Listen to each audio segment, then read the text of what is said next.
একটু তাকিও।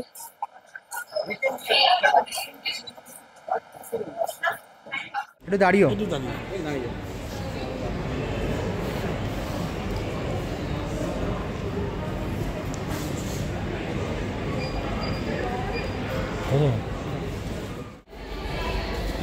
পাঁচ কোনটা এটা তো পাঁচ মানে আমরা হয় না যে আমরা একটা পাশের বাড়ির ছেলে ভালো রেজাল্ট করছে বলে আমার ছেলেকে ভালো রেজাল্ট করতে হবে, পাশের বাড়ির ছেলে আহ, মানে অঙ্কে ভীষণ নাম্বার, আমার ছেলে সেই জন্য মার খায়। আমি এটার বিরুদ্ধে বহুদিন থেকে, সেটা জয় গোস্বামীর একটি কবিতা ছিল টিউটোরিয়াল হোম, সেটা আমি অনেক ছোট বয়সে পড়েছিলাম। তারপর থেকে আমি ঠিক করেছিলাম যে সন্তানরা আমার পার্সোনাল প্রপার্টি কোনোদিন হবে না। হতে পারে তার পড়াশোনাটা দরকার আছে কিন্তু তার জীবনে যদি আরো কিছু ইচ্ছা থেকে থাকে আমি সেগুলোকে বেশি দাম দেবো। যেমন আমার পড়াশোনা আমায় কাজ দিয়েছে আমার অভিনয় জগতে, কিন্তু আমি অভিনেতাই হতে চেয়েছিলাম, আমি কোনো কলেজের প্রফেসর হতে চাইনি। কিন্তু হ্যাঁ, কিন্তু তাদের কাছে আমি পড়েছি, তাদের শিক্ষাগুলো আমার কাজে লেগেছে। ঠিক তেমনি এই ছবিতে সেই সাবজেক্টের উল্টো দিকে আমি ক্যারেক্টার পেয়েছি, যেটা ভালো করে করলে অনেক বাবা মা বুঝতে পারবে এটা করতে নেই। খুব ভালো লেগেছে। আর প্রিয় অভিনেতা অভিনেত্রীরা রয়েছে, সেটাও একটা খুব সুন্দর করে বানানো ছোট্ট স্টোরি, আমাদের মানে মিষ্টি করে বানানো একটা ছবি। চলো। বিষয় না জয়দীপ্তর প্রোডাকশনে প্রজেক্টটা গোল এবং মানে খেলা সংক্রান্ত একটা বিষয় হ্যাঁ, আজকাল মানে আমরা দেখতেই পাই না খুব একটা বাংলায়। আমি সবসময় দেখতে পাই, কারণ আমার দুই ছেলে প্রচন্ড খেলাধুলো করে, শুধু খেলাধুলোই করে।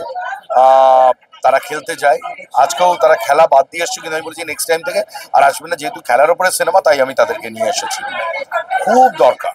স্বামী বিবেকানন্দ ভুল ছিল না, salvation come through the football not through the. Hero হচ্ছে আমার ছেলের চরিত্র, আহ, যে ফুটবলার হতে চায়।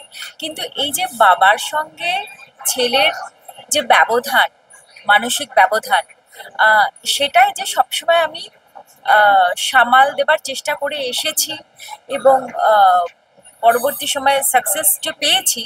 হ্যাঁ, নিশ্চয়ই নারী দিবসের দিন ঠিক আছে কোর রিলিজ আমার চরিত্রের দিক থেকে ভাবলে। তবে হ্যাঁ, আমি অনেক নারীকে দেখে খুব ইন্সপায়ার্ড। আবার আমার যেহেতু আহ, মানে এই ইন্সপিরেশনটা শুধু আমি পেয়ে আসছি সেটা নয়, আমিও অনেককে ইন্সপায়ার করার চেষ্টা করি। যেমন আমার একটি স্কুল আছে, তার জন্য অনেক ছাত্রছাত্রী, তাদের মায়েরা অনেকে আমার বন্ধু, তাদেরকে আমি সবসময় ইন্সপিরেশন দিয়ে এসেছি। আহ, যে আর আরেকটা কথা হচ্ছে যে আম, সব নারী কিন্তু যতই বাইরে কাজ করুক না কেন তারা ভীষণ সংসারী, সবাই সংসার করতে ভালোবাসে। এবং নারীরা যেভাবে সংসার করে পুরুষরা পারলেও অতটা পারে না, মানে পার্সেন্টেজে খুবই কম। তো আমি সেরকমই একজন নারী যে ঘরে এবং বাইরে দুটো সমানভাবে মানে চালিয়ে যাওয়ার চেষ্টা করি, করছি, পারছি। যখন পারি না তখন একটু কারোর হেল্প নিই। আর বাস, এখনো অনেক স্বপ্ন দেখি এগিয়ে যাবার। দিদি যেটা আমরা ছোটবেলায় যেমন খুব আমরা খেলাধুলা করতাম বা আমাদের বাবা মারা শেখাতেন, যেটা এখন অনেকটা কমে গেছে পড়াশোনার চাপে বলুন বা সোশ্যাল মিডিয়ার যুগে। সেখানে এরকম একটা সাবজেক্ট নিয়ে ছবি, সেটা নিয়ে কিছু বলেন। খুব ভালো সাবজেক্ট। গোল যখন আমি প্রথম শুনেছিলাম আমার খুব ভালো লেগেছিল এবং আমি একবার শুনে আমি বলেছিলাম ইয়েস, আমি এই চরিত্রটা করবো। এই এই সমস্যা কিন্তু অনেক পরিবারেই চলছে, অনেক পরিবারে মানে বরাবর আমরা দেখেও এসেছি, আমরাও হয়তো ফেস করেছি। আমার বাবাও চেয়েছিলেন যে ডাক্তার হই, কিন্তু আমি তো সেটা কখনো ভাবিনি। ছোটবেলা থেকে অভিনেত্রী হতে চেয়েছি, ছোটবেলা থেকে নাচ শিখি। তো আমিও যেমন শুনিনি, আমার মেয়েও শোনেনি। কিন্তু তাও অনেক বাবা মা আর কি চান যে তারা যেভাবে স্বপ্ন দেখেন বা তারা যেখানে ব্যর্থ হয়েছে। বাবা হয়তো ভেবেছিলেন যে আহ, বাবার যে বাবা তিনি ভেবেছিলেন যে আমার ছেলে ডাক্তার হবে, তিনি কিন্তু ডাক্তার হতে পারেননি। কিন্তু সে তার ছেলেকে প্রেশার দিচ্ছে যে তুমি কেন শুধু ফুটবল খেলো, কেন ক্লাস বাঙ্ক করে প্র্যাকটিস করতে যাও, তোমার তো ডাক্তার হতে হবে। তো তার অপূর্ণ স্বপ্ন, বেশিরভাগ বাবা মাকে দেখা যায় যে তাদের অপূর্ণ স্বপ্নটা চাপিয়ে দেন সন্তানের উপরে। হ্যাঁ, কিন্তু না, সেটা তো করলে হবে না, বুঝতে হবে যে আমার সন্তানের মধ্যে কি ট্যালেন্ট আছে, সে কি হতে চায়, সেটাকে সাপোর্ট করা উচিত। আমি চেয়েছিলাম, আমার মেয়েকে খুব যত্ন করে গান শিখিয়েছি, তার উপরে মা সরস্বতীর একটা আশীর্বাদ আছে, ও খুব ভালো গাইতে পারে। আহ, তো আমার খুব স্বপ্ন ছিল ও খুব বড় একজন প্লেব্যাক সিঙ্গার হবে, ওর অনেক গান আমি শুনবো। কিন্তু দেখা গেল যে ওর প্যাশনটা হচ্ছে নাচের দিকে, ওর প্যাশন হচ্ছে অভিনয়ের দিকে। কিন্তু আমি সেটা নিয়ে কখনো মানে বিরোধ করিনি, ওর সঙ্গে সাপোর্ট করে এসেছি। তো আমি সেটা বলবো প্রত্যেকটি মাকে এবং বাবাকে, আমি বলবো যে আগে জানার চেষ্টা করুন আপনার ছেলের মধ্যে কোন ট্যালেন্টটা আছে, ও কি হতে চায়, ওর প্যাশন কোথায়, সেটাকে সাপোর্ট। আমার প্রথম এটাই বলি যে হ্যাঁ, খেলাধুলো নিয়ে এখন খুব একটা সিনেমা না হলেও এইটা রাজ আঙ্কেল করেছে, এবং রাজ আঙ্কেলের সাথে আমার বহুদিন আগে থেকেই আলাপ। রাজ আঙ্কেল একদম আমাকে নিজের ছেলের মতনই ভালোবাসে, আমাকে সেভাবে সাপোর্ট করেছে, সেভাবে বুঝিয়েছে, আমি সেভাবেই সবটা করেছি।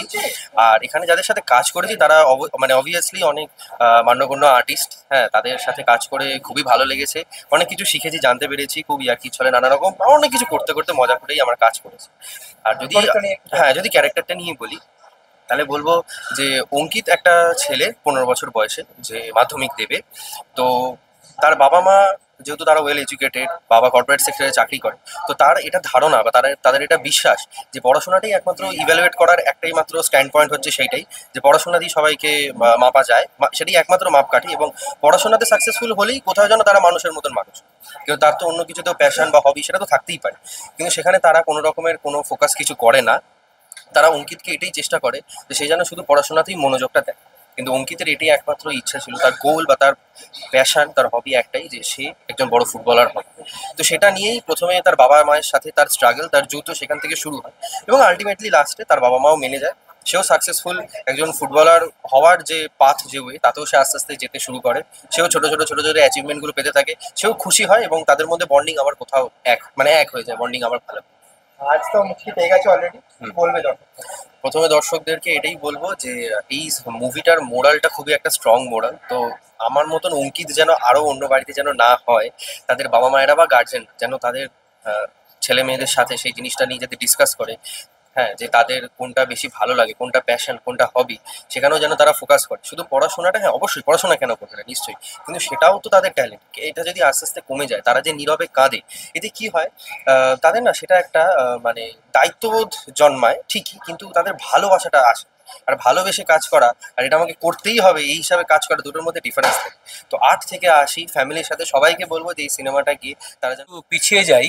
আমাদের যখন সময় ছিল 1975 থেকে 80, আমরা যদি দেখি যে গোটা কলকাতা শহরে যত ফুটবলার ছিল তার 90% ছিল বাঙালি, এবং সেই সব ফুটবলারদের মধ্যে একজন প্রশান্ত ব্যানার্জি আমাদের ছবিতে অভিনয় করেছেন, উনি এসেছেন। কিন্তু এখন যদি আমরা দেখি, আমরা বাঙালি ফুটবলার খুঁজে পাই না। এটার কারণ হচ্ছে একটা, যে বাচ্চাদের ওপর একটা কেরিয়ারের মারাত্মক প্রেশার, যেটা আগেকার সময় ছিল না। তা আমরা কিন্তু একটা জিনিস ভেবে দেখছি না, যে আমাদের যদি ব্রেনটার একটা ম্যাপিং হয়, সে ব্রেনটার কিন্তু তোর লেফট সাইড, রাইট সাইড, বিভিন্ন সেক্টরে এক একটা প্রতিভার এক একটা জায়গা নির্দিষ্ট করা আছে। সমস্ত বাচ্চাই কোনো না কোনো দিকে তো প্রতিভা থাকে। আমরা যদি সেই দিকটাকে এনকারেজ না করে, আমরা যদি জোর করে বাবা মা নিজের পছন্দের প্রফেশন তার উপর চাপাবার চেষ্টা করি, তাহলে বাচ্চাদের যে কি করুণ পরিণতি হতে পারে, তারই একটা আমরা উদাহরণ হিসেবে এই ছবিটা তৈরি করার চেষ্টা করেছি। আর দর্শকদের কি বলবেন? দর্শকদের বলবো, আপনারা যখন বিষয়বস্তুটা শুনলেন তখন নিশ্চয়ই গ্র্যাভিটিটা বুঝতে পারছেন যে কেন এই ছবিটা দেখার প্রয়োজন আছে। আমরা বলছি না আমরা খুব বড় ক্যানভাসের একটা ছবি বানিয়ে ফেলেছি, কিন্তু আমরা এটা একটা মনস্তাত্ত্বিক ছবি বানিয়েছি, যেখানে এই বিষয়টা, যে বাচ্চাদের ওপর কেরিয়ারের প্রেশার, বাচ্চাদেরকে একটা র্যাট রেসের মধ্যে ফেলে দেওয়া, এটা যে কত মারাত্মক হতে পারে, সেটা এই ছবিটা দেখলে আপনারা বুঝতে পারবেন।